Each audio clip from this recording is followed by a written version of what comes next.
모태신앙도 잘 모르는 예수의 진짜 모습. 당신은 얼마나 알고 있나요? 인류 역사 전체를 통틀어 딱 단 한 명, 가장 중요하고 가장 큰 영향력을 남긴 인물을 꼽자면 누구일까요? 알렉산더 대왕? 나폴레옹? 간디? 마틴 루터 킹? 아니죠. 답은 너무 명확해서 오히려 말하기 민망할 정도입니다. 그분입니다. 예수 그리스도. 전 세계에서 예수를 믿는 사람은 40억 명이 넘습니다. 지금 이 순간도 지구 어딘가에선 누군가가 예수님을 위해 기도하고 찬양하고 눈물을 흘리고 있죠. 우리가 매일 보는 달력과 날짜도 예수님을 중심으로 기준을 정하고 있습니다. 기원전과 기원 후, 바로 예수님의 탄생이 중심이죠. 가장 많이 팔린 책은 당연히 성경이죠. 수십억 부가 팔렸고 매해 수억 부가 찍혀 나옵니다. 그렇다면 도서나 영화는 어떨까요? 패션 오브 크라이스트, 더 초즌, 예수의 마지막 유혹, 예수의 생애. 심지어 단순히 기독교인이 아니라도 예수님의 철학과 사랑에 감동받아 예수 이야기를 쓰고 연기하고 노래합니다. 그런데 우리는 정말 예수님에 대해 제대로 알고 있을까요? 혹시 그냥 예수님이라는 이름 뒤에 있는 착하고 순한 이미지 하나만 알고 있는 건 아닐까요? 혹시 여러분 머릿속에 예수님은 왼뺨 때리면 오른뺨 내주고 온 세상 사람을 사랑하고 착하고 순하고 그냥 뭐든 다 받아주는 그런 분은 아닌 걸까요? 하지만 예수님의 생애를 찾아보면 그 이미지와는 180도 다른 강하고 단호한 예수가 등장합니다. 지금부터 우리는 예수님이 살았던 시절의 인간 예수를 따라가 볼 겁니다. 그분이 어떤 인물이었는지, 어떤 삶을 살았는지, 왜 그분이 예수님을 믿지 않는 사람들에게까지도 이토록 위대한 인물로 남았는지 지금부터 하나하나 파헤쳐 보겠습니다. 자, 우선 첫 번째로 많은 사람들이 모르는 사실은 예수님은 누구에게나 너그러운 사람이 아니었습니다. 그는 당시 종교 권력과 사회 구조 전체의 전면전을 벌인 인물이었습니다. 율법을 사랑하되 율법주의를 부수는 사람, 사랑을 말하되 위선은 작살내는 사람, 그게 바로 예수님이었죠. 예수님이 가장 많이 충돌했던 부류는 누구일까요? 창녀? 도둑놈? 로마 병사? 아닙니다. 바로 바리새인이라고 불리던 당시 종교 엘리트들입니다. 성경을 달달 외우고 제사 철저히 드리고 기도도 하루에 몇 번씩 하는 사람들. 하지만 예수님은 그들을 향해 이렇게 말합니다. 독사의 새끼들아, 너희는 겉으론 의로워 보이나 속은 썩었다. 오늘날로 치면 문제 있는 종교 지도자들을 찾아가 면전에서 비난하는 것과 같습니다. 예수님은 이 위선적인 종교 체제에 분노했습니다. 그리고 행동으로 보여줬습니다. 성전 앞에서 장사하는 사람들의 상을 뒤엎고 돈 바꾸는 자들의 의자를 내던졌습니다. 내 집은 기도하는 집이라 일컬음을 받을 것이거늘 너희는 강도의 서구를 만들었도다.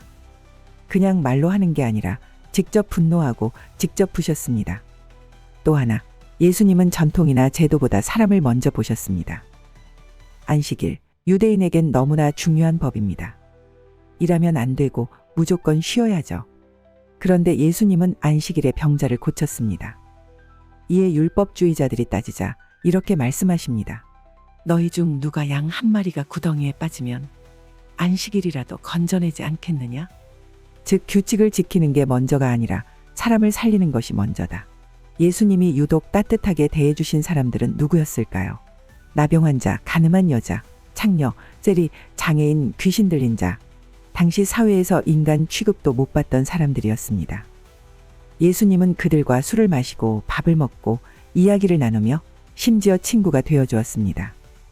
가늠하다 잡힌 여자가 끌려옵니다. 사람들은 말하죠. 이 여자는 돌로 쳐 죽여야 합니다. 예수님은 땅바닥에 무언가 쓰십니다. 그리고 말하죠.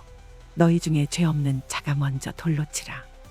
사람들은 하나둘씩 돌을 내려놓고 사라집니다. 예수님은 그 여자에게 말씀하십니다. 나도 너를 정죄하지 않겠다. 가서 다시는 죄를 짓지 마라. 여기서 포인트는 이겁니다. 예수님은 죄를 가볍게 넘기지 않으셨지만 죄인을 포기하지 않으시고 회복의 기회를 주셨다는 겁니다. 그게 바로 예수님의 사랑, 아가페입니다. 조건이 없는 사랑. 무작정 감싸주는 사랑이 아니라 정면으로 마주보는 사랑. 죄를 외면하지 않지만 죄인도 포기하지 않는 사랑. 하지만 여기서 멈출 수는 없습니다. 우리는 이제 한 발자국 더 들어가야 합니다. 예수는 단지 종교적 인물이 아니라 하나님의 아들이며 우리의 구원자입니다. 그분은 한 사람의 인생 전체를 뒤흔드는 분입니다. 그의 말과 행동, 침묵과 눈물은 단순한 도덕적 교훈이 아니라 인간의 존재와 목적을 근본적으로 뒤흔듭니다. 여기서 우리는 다시 묻습니다. 예수는 누구인가? 철학자들은 말합니다. 예수는 위대한 윤리교사였다. 그러나 예수는 스스로를 그렇게 소개하지 않았습니다. 예수는 나는 길이요, 진리요, 생명이다라고 했습니다. 단순히 도덕적 기준을 제시한 것이 아니라 자신이 진리 자체라고 말한 것입니다. 역사학자들은 말합니다. 예수는 로마 제국과 유대 종교 체제에 맞선 혁명가였다. 그럴 수도 있습니다. 하지만 그 혁명은 단지 정치적인 혁명이 아니었습니다. 예수는 외적인 체제보다 내면의 변화를 요구했습니다. 그것은 심장의 혁명이었고 사랑과 용서의 반란이었습니다. 심리학자들은 예수를 집단 무의식의 상징으로 해석하기도 합니다.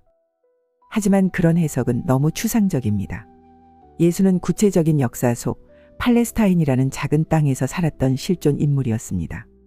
그리고 그의 삶은 지금도 수많은 사람들의 삶을 변화시키고 있습니다. 예수님이 부활한 지 2000년이 지난 지금도 수십억 명이 예수의 이름을 부르며 살아갑니다. 요한복음은 예수를 이렇게 묘사합니다. 태초에 말씀이 계시니라. 이 말씀이 하나님과 함께 계셨으니 이 말씀은 곧 하나님이시니라. 이 말씀이라는 단어는 단순한 언어가 아닙니다. 그것은 우주를 움직이는 본질이며 질서이며 의미입니다. 예수는 바로 그 로고스, 곧 하나님의 자기 계시라는 것입니다. 즉, 예수는 단지 하늘에서 내려온 초월적인 존재가 아닙니다. 그는 인간의 역사, 인간의 고통, 인간의 죄에 깊이 들어오신 분입니다. 말씀이 육신이 되어 우리 가운데 거하심에. 이 구절 하나에 기독교 전체가 담겨 있습니다. 하나님이 인간이 되셨습니다. 그분은 인간의 땀을 흘리셨고 굶주리셨고 배신당하셨고 피 흘리셨고 마침내 죽으셨습니다. 이보다 더 강력한 사랑이 있을까요? 그리고 여기서 우리는 가장 중대한 사건과 마주합니다. 예수의 부활입니다. 만약 예수가 죽고 끝났다면 우리는 지금 이 이야기를 하지도 않을 것입니다. 하지만 예수는 죽음을 이기셨습니다. 그분은 3일 만에 부활하셨고 수백 명의 사람들 앞에 나타나셨습니다. 사도 바울은 이렇게 말합니다. 그리스도께서 만일 다시 살아나지 않으셨다면 우리의 믿음도 헛되며 우리는 여전히 죄 가운데 있는 것이다. 예수님의 부활은 단순한 믿음의 문제가 아닙니다. 그것은 역사 속에서 일어난 사건이자 인류 전체에게 선언된 희망입니다.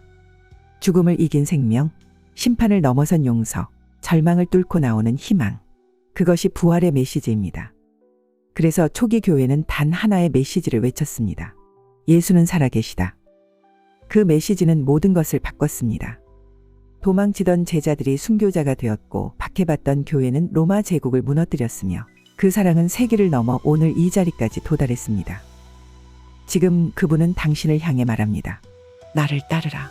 내가 너를 사랑하듯 너도 사랑하라. 내가 너를 용서하듯 너도 용서하라. 예수님은 과거의 인물이 아닙니다. 그분은 지금 당신과 함께 계십니다. 그리고 당신을 기다리고 계십니다. 수고하고 무거운 짐 진 자들아, 다 내게로 오라. 내가 너희를 쉬게 하리라. 그분 앞에 나아오십시오. 예수님은 지금도 말씀하십니다. 보라, 내가 세상 끝날까지 너희와 항상 함께 있으리라. 그분의 사랑은 끝나지 않습니다. 그리고 당신에게 말합니다. 나는 너를 사랑한다. 끝까지.